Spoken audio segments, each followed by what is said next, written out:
Semua orang mendengar itu. Kinan menyapa orang banyak. Sekarang, saya ingin semua orang di sini menjadi saksi saya, karena saya khawatir Tuan dan Nyonya Bramasta nanti akan mencoba menggeliat keluar dari kata-kata mereka sendiri. Aku akan menjadi saksimu, Fano mengumumkan dengan lembut. Itu lebih dari cukup karena dia mewakili otoritas di kota T. Tidak ada yang akan memiliki pendapat jika dia adalah saksi. Terima kasih, kata Kinan sopan. Fano menjawab dengan sedikit senyum, bagaimanapun juga, saya adalah tuan rumah pesta ini. Adalah tugas saya untuk tidak memihak semua pihak dan memastikan bahwa semua pihak didengar. Bagi Elena, sepertinya tunangannya sangat memihak Kinan. Indra keenamnya memberitahunya bahwa Fano membantu Kinan. Dia menggertakkan giginya karena marah. Wanita murahan itu pantas mendapatkan hukuman 3 tahun, dan kemudian diperkotak dan ditikam sampai mati di penjara. Sayangnya, keinginan jahat Elena tidak menjadi kenyataan untuk saat ini. Dengan Fano sebagai saksinya, Kinan melanjutkan. Dia memandang Fania dan Rafael dengan lelah. Apakah kalian berdua sudah selesai dengan pertunjukan kalian, dan beritahu? Karena jika kalian melakukannya, aku akan menunjukkan buktiku di ruangan itu. Ekspresi Fania berubah sebentar, dia merasa sangat cemas. Mungkinkah wanita jelek itu benar-benar memiliki bukti padanya? Mustahil. Dia memastikan mereka berada jauh dari orang lain ketika mereka berbicara, tidak ada yang bisa melangkah untuk menjaminnya. Umpan keamanan juga tidak berguna untuknya. Jadi dari mana kecemasan itu berasal? Rafael, di sisi lain, lebih substansial. Dia tidak terpengaruh oleh kata-kata Kinan, percaya bahwa itu semua adalah ancaman kosong. Kinan, aku memberi 10 detik untuk menunjukkan apa yang kamu sebut bukti, lalu aku akan mengantarmu ke kantor polisi secara pribadi. Kedengkian murni dalam suara Rafael melemparkan selubung di atas kerumunan. Ruangan menjadi sunyi. Mereka memahami kemarahannya. Kinan mencoba memperdebatkan jalan keluar dari kesalahannya dengan ancaman palsu memiliki bukti. Itu adalah trik termurah di buku ini dan dengan demikian ruangan itu cukup berpihak pada Rafael. Jika Kinan telah mengakui kesalahannya dan meminta maaf dengan tulus sejak awal, Rafael tidak akan mengganggunya begitu keras. Inilah yang dipikirkan orang banyak. Sedikit yang mereka tahu, tidak peduli sikap seperti apa yang ditunjukkan Kinan, Rafael tidak berencana untuk melepaskannya dengan mudah. Seperti macan kumbang yang berkeliaran, Rafael menatap Kinan seperti sedang melihat mangsanya. Kinan harus mati, atau setidaknya hancur sampai dia tidak punya kesempatan untuk kembali. Rafael juga menemukan ada yang tidak beres ketika Kinan mengeluarkan perekam. Dia segera bergerak tapi tiba-tiba dia merasakan kehadiran yang mengesankan menyapu dirinya. Dia menoleh ke sumbernya dan melihat Fano menatapnya dengan mata yang dalam dan mengesankan. Dia tertegun menjadi imobilitas. Dengan Fano menatapnya, dia tidak berani bersikap ceroboh. Agresi sebelumnya dibenarkan karena dia adalah korbannya, tetapi sekarang setelah Kinan memberikan bukti, dia yakin Fano pasti akan campur tangan jika dia bertindak di luar batas. Selain itu, ada banyak tamu terhormat lainnya di pesta itu. Dia mengerti secara naluriah bahwa timbangan telah berubah. Fania, dalam kelumpuhannya, tidak memperhatikan mata samping yang dilempar Rafael padanya. Pada saat itu, bahkan sebelum perekam selesai diputar, Rafael telah mengambil keputusan, yaitu melepaskannya. Dia akan menopangnya sebagai pengorbanan.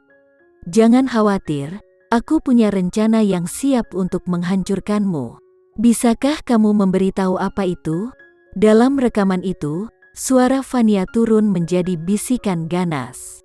Ketika mereka mendengar pertanyaan itu, semua orang bisa merasakan kulit mereka merinding. Kemudian datang jawaban tenang Kinan, Aku tidak, tapi beritahu. Setelah itu, nada suara Vania berubah drastis. Sepertinya dia sedang melakukan akrobatik vokal. Kak, tolong jangan marah padaku. Ini semua salahku, Kak, tolong maafkan aku. Itu diikuti oleh teriakan memekakkan telinganya. Semua orang ingat ini adalah saat ketika ruangan melihatnya jatuh. Jadi, beginilah cara dia jatuh. Vania lah yang membenci dan iri pada Kinan, bukan sebaliknya. Dia melakukan seluruh pertunjukan untuk membingkai Kinan. Jadi itu kebenarannya. Ballroom berada dalam kekacauan. Semua orang menatap Vania dengan skeptis. Siapa yang mengira penampilan yang cantik dan lemah lembut seperti miliknya bisa menyembunyikan hati yang begitu mengerikan? Tatapan merendahkan dan kemarahan menyerang Vania dari setiap sudut.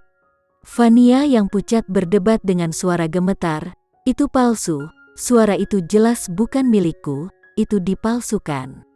Haruskah kita memeriksa waktu perekaman untuk keasliannya?" Kinan bertanya perlahan, tatapannya setajam paku.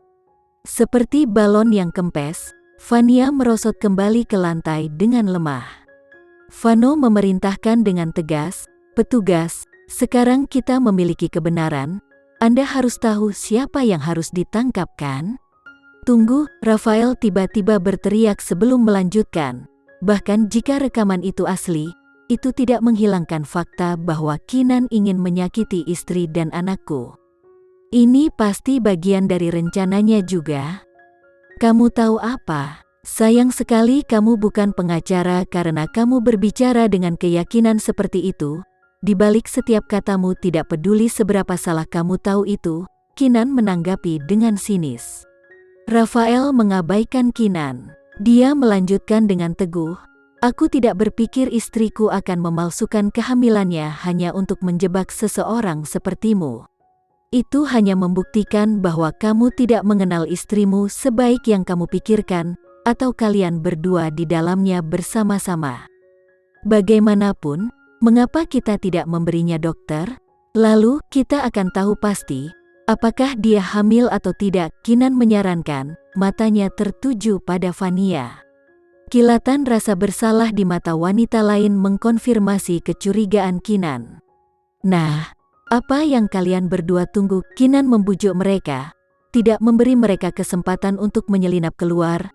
"Rafael, Vania, satu-satunya cara untuk menegaskan apa yang kalian katakan adalah meminta dokter memeriksa bayinya. Ini adalah kesempatan emas yang telah kalian tunggu-tunggu. Jadi mengapa ragu-ragu?" Kelopak mata Vania sedikit berkedut, dia memelototi Kinan dengan niat membunuh di matanya. Mereka 90% yakin mereka bisa merusak wanita jelek itu. Mereka tidak berharap Kinan selangkah lebih maju dari mereka. Kinan membuat mereka dikalahkan kali ini, rencana mereka gagal. Rafael terpojok oleh pertanyaan serius Kinan.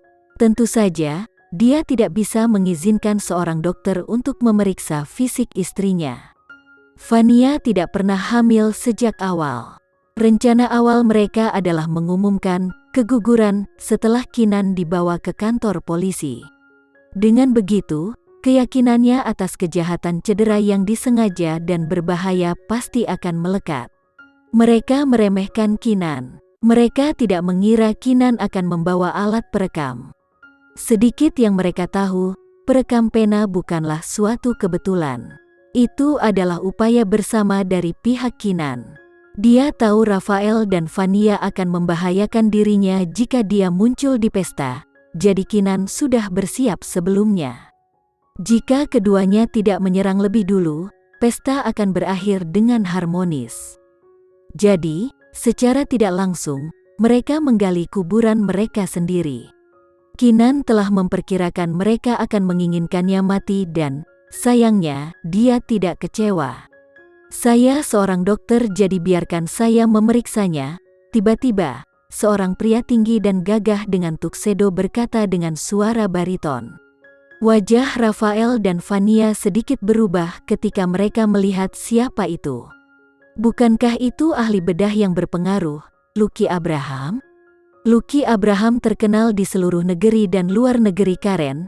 Dia adalah seorang dokter jenius, akrab dengan semua aspek kedokteran tetapi mengkhususkan diri dalam operasi.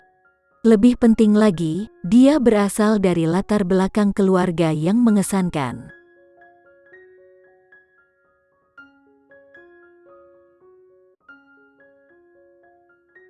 Sekian dulu ya video kali ini, kita lanjutkan lagi videonya di lain waktu.